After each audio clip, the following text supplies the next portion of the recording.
उतरे लगल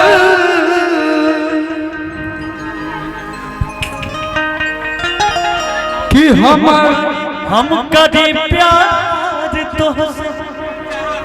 कि हम चाहत नहीं खिराहल तुहरा घर में हमरा हबना सैया प्यार कैले बानी ममहर में हमरा हबना सैया प्यार कैले बानी ममहर में। ए पगली उठो, ये गाना मुझे याद आ गया, इस स्केल पे ये गाना याद आ गया। अरे करिया पेन के बड़ी ओढ़ है करा ओढ़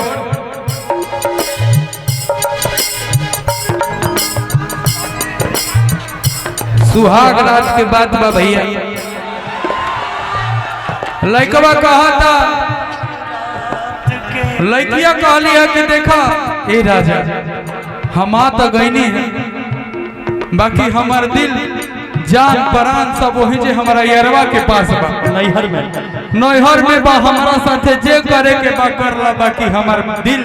धड़कन सब वही जे बा जे करे कर लो। कैसे कहती है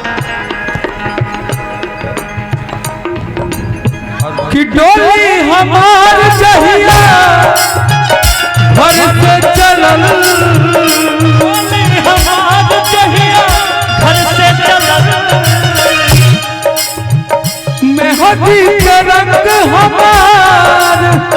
उतरे लगल मेहदी के रंग हमार उतरे लगल कह दिया औरतिया लड़किया दिल चाहत नहीं रहल तुहरा घर में हमारा हबना सैया प्यार कैले बानी ममहार में हमारा हबना राजा प्यार कैले बानी ममहार में।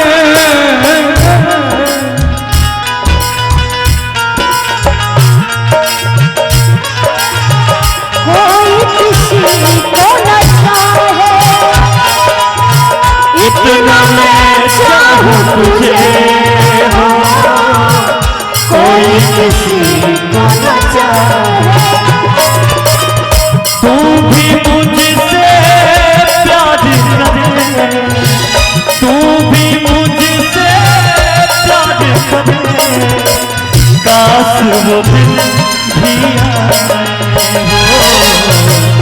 इतना मैं चाहूं तुझे हो, कोई किसी को न चाहे हमरा अपना सैया प्यार करे बानी ममहार में हमरा अपना सैया प्यार करे बानी ममहार। लेकिन वो लड़किया का काली बाबू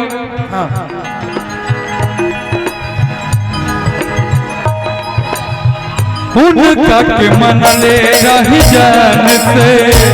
उनका के मन ले रही जान से और लड़की का घर और उस लड़का का घर एकदम आमने सामने था। सूती उठी लोग एक दूसरे को देखा करते थे,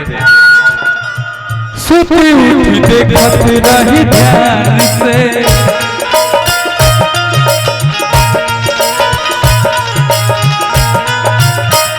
और क्या कहा था लड़किया हो एक संग पढ़नी जाके समस्तीपुर कॉलेज में एक संग पढ़ल जाके समस्तीपुर कॉलेज में प्यार हम तो कैले बानी बड़ा कम एज में प्यार हम तो कैले बानी बड़ी कम एज में। हे राजा अब अपनी करे जावे समाज हमरा जे कहा करे खातिर मंजूर बानी तैयार बानी का करबो बाकी हमरा के अपना यरवा के पास पहुंचा दा का करबो कैसे कहती है भैया हरदम रखले बानी उनका के नजार में हमारा अपना सैया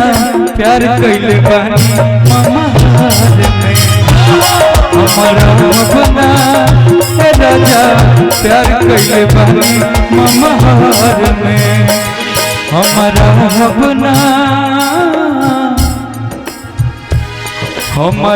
अपना सैया प्यार कैले बानी ममहार में हमारा अपना सैया प्यार कैले बानी ममहार में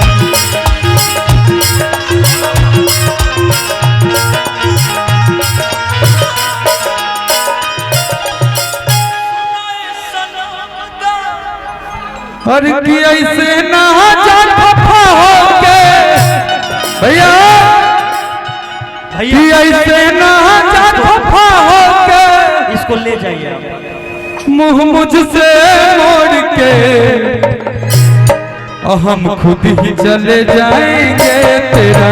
शहर छोड़ के हम खुद ही चले जाएंगे तेरा शहर छोड़ के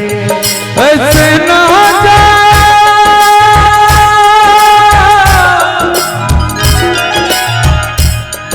ऐसे ना खफा होके मुंह मुझसे मोड़ के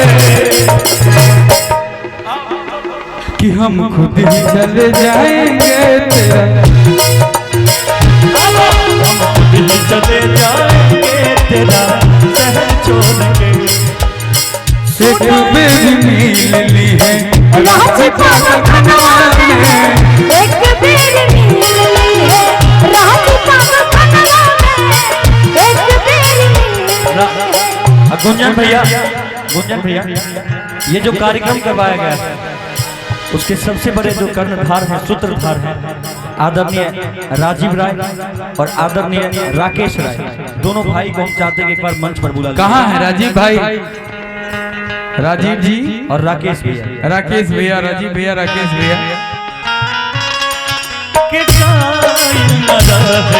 भुला गइलो ऐसे जैसे फाइल न रहे चलो निकालिए के फाइल न रहे भुला गइलो ऐसे जैसे फाइल न रहे।